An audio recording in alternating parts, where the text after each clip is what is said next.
Charting Toward Intimacy covers mature topics. Listener discretion is advised. Today's Charting Toward Intimacy episode is going to be a little different than our normal episode because I recently, just in prayer and actually more in a state of frustration, God really revealed to me some truths that I want to share. So this is going to be a little insight into some of my own personal prayer life. And this is just a really incredible revelation that God opened up to me about married life and marital intimacy and sin. Welcome to Charting Toward Intimacy, the sex and intimacy podcast for Catholic women. My name is Ellen Holloway, and I am on a mission to help you actually enjoy and desire good, holy sex with your spouse. So to get started today, I want to tell you about my favorite Mass of the entire year. It's the Easter Vigil Mass. And I'm sure there are a lot of people who share a similar opinion. I love the Easter Vigil Mass. There is so much rich symbolism and so many exercises that are done in the Easter Vigil Mass that are not done anywhere else. I love the candle. I love the exaltet. I love the darkness and the light and all of the readings and salvation history. I just absolutely love it. And to top it all off, like we have new Christians entering the church. I mean, it's gorgeous. And it's long, but I love it. And my home parish, the parish that my family goes to on a regular basis, is a wonderfully large and vibrant parish. I am so blessed to be able to attend this parish. And this parish in particular cares a lot about beauty in the liturgy. We have an incredible music ministry who cares deeply, and the liturgies just at this parish, even just a normal Sunday liturgy, are just extremely well run from a logistics standpoint. You know, it's just something that the parish cares very deeply about. There are 10 acolytes at every Mass, and you know, there's a lot of moving pieces, and they are very logistically organized. And it turns into a very beautiful liturgy always. And I really love that aspect. It's obvious that the parish itself, the people who volunteer in the parish, the staff, care a lot about making sure that the liturgy is beautiful. That's not the case for every church. And I know that because we visit churches all the time, and there are some messy liturgies out there. And some of you might attend a parish that liturgy is just messy, and maybe it's not just this beautiful experience of heaven on earth. It's just sort of blah. I always find it kind of hard to attend masses with messy, for lack of a better term, I'm just going to call them messy liturgies, just objectively not beautiful, objectively feels less prayerful. Actually, that's more of a subjective opinion. Objectively less well-run logistically, right? From a totally outside of theological concept, just not well-run logistically. I think you get the point of the type of liturgy that I'm talking about. So this year, for the Triduum, I attended 3 different parishes. So Holy Thursday was just an incredibly beautiful liturgy. My parish does a very cool procession down a busy street in our city, on the sidewalk, not actually blocking off the street. And it's just so cool, and it's dark, and everyone has candles, and all these cars are driving past going, what in the world is going on? And it's gorgeous and a beautiful altar of repose. And I just felt so filled with the Spirit after, just receiving, getting to experience and participate in this, just objectively beautiful liturgy.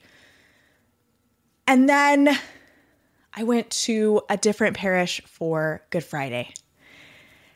And that liturgy was messy. And things got mixed up. And there were songs that, just objectively weren't appropriate for that liturgy. And there were things that were missed. And there wasn't that, just care for the beauty of the liturgy. And the same goes for the Easter Vigil that I attended this year as well. And I was just so frustrated and disappointed because I love these masses. And I'm just like, why? Why don't they care? Why don't these parishes care? Why, Lord, do you allow these just messy liturgies that just aren't as beautiful as they could be? And the Lord very clearly said, Ellen, do you think that somehow I'm not present there in those messy liturgies? Do you think somehow I withhold grace from people who attend those messy liturgies? Do you think somehow these messy liturgies are just, not as good? Do you think that anything that humans can do limits me, God, the eternal? And man, that was a slap in the face. I was like, whoa, Lord, you are so right. I need to get over myself, right? And I'm not saying that it's not a good thing for a parish to strive for a beautiful liturgy. I am all about beautiful liturgies. But then this realization got deeper, and this is where it ties into what we typically talk about here on this podcast. Is God then said to me, do you think I can't work through sin? Do you think I'm not able to work through messy marriages? He was telling me that if the Lord is able to work through messy liturgies, the Lord is still present on the altar, no matter how beautiful the choir is. No matter if there are a bunch of priests and deacons and acolytes present and everybody is helping and serving, or if there is one priest who maybe forgets the order of things in these special liturgies, which is kind of what happened on Good Friday. The Lord is present in Mass. There is only one way that the Lord couldn't be present in Mass. There's only one way. And that is if the priest said, instead of, let the Holy Spirit come upon these gifts, right? Unless the priest said, let the Holy Spirit not come upon these gifts, right? Unless the priest didn't actually say Mass, that's the only way that the Lord couldn't be present. And so if we look and bring that same understanding into our marriages, we know that the Lord is present there in our marriages.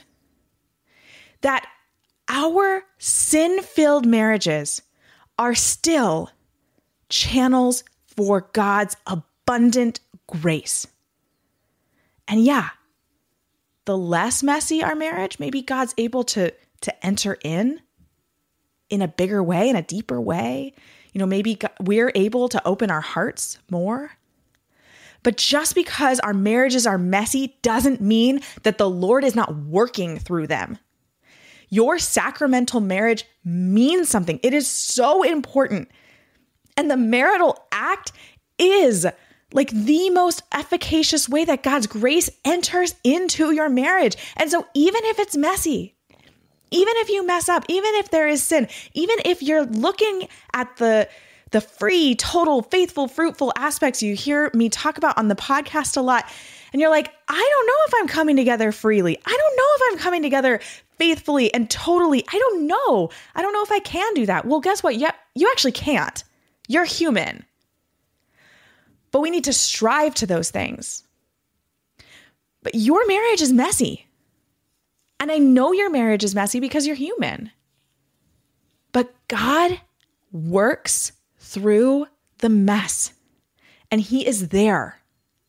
And we need to recognize that, because if we do what I did with those Easter liturgies, those Triduum liturgies that I attended, if we do what I did, which was get frustrated and mad, then we are closing ourselves off to God's grace. right? If we are just constantly frustrated and butting our head in our marriage, we're closing the doors to God's grace. Hey there, we'll come right back to the episode in a moment. But first, I want you to imagine for just a minute what your marriage would look like if sex just wasn't an issue anymore. Imagine your relationship if sex really served as the beautiful fruit of a loving relationship and it helped both you and your husband grow closer to each other and closer to God every time. There was no more hesitation with sex, no more arguments about sex, no more shame or confusion over pleasure.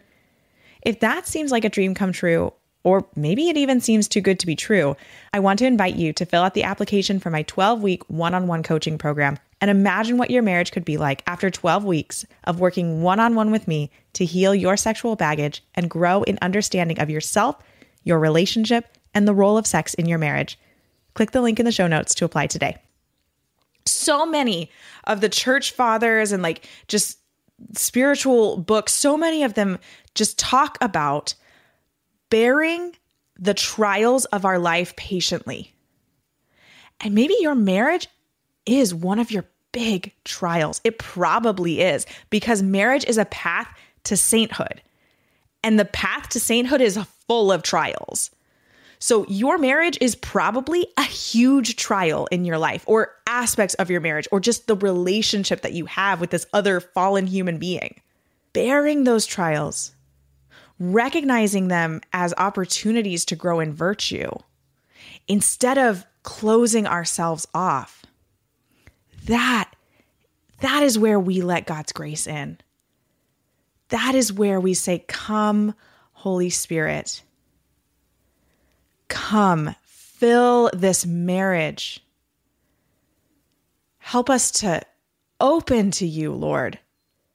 Help us to be with you." And just to close this out, back on the liturgies thing, yeah, beautiful liturgies are awesome. I love going to beautiful liturgies. I just love it.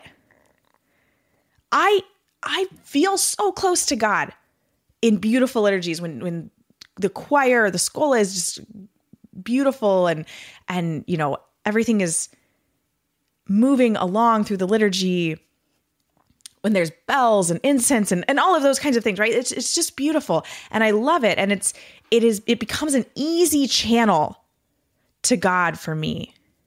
And that can be our marriages too. Beautiful marriages can become an easier channel to God for us. And so it's something to absolutely strive for, and to make a beautiful marriage our goal, and to make a beautiful, intimate sex life our goal.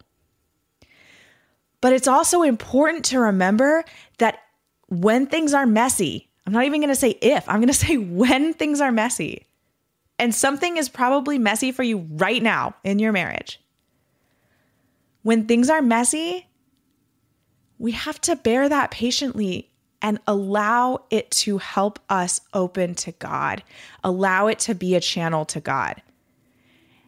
And make sure that we're not just relying on the good times to get us through the bad times, the messy times, but that we are actually relying on God the whole time, and not how good or bad our marriage is, or how beautiful or how messy Mass is. That we can rely on God to provide the grace, and we can rely on God to bring us to Him. Thanks so much for listening. If you are not already following us on Instagram, be sure to check us out at Charting Toward Intimacy. And if you listen to podcasts on a platform that gives you the option to rate or review, we'd love for you to do that because it helps us spread the word about the podcast. If you ever have questions, comments, or episode topic ideas, please reach out to us. We love to hear from you. You can reach out on Instagram or send us an email. Our email is in the show notes. Until next time.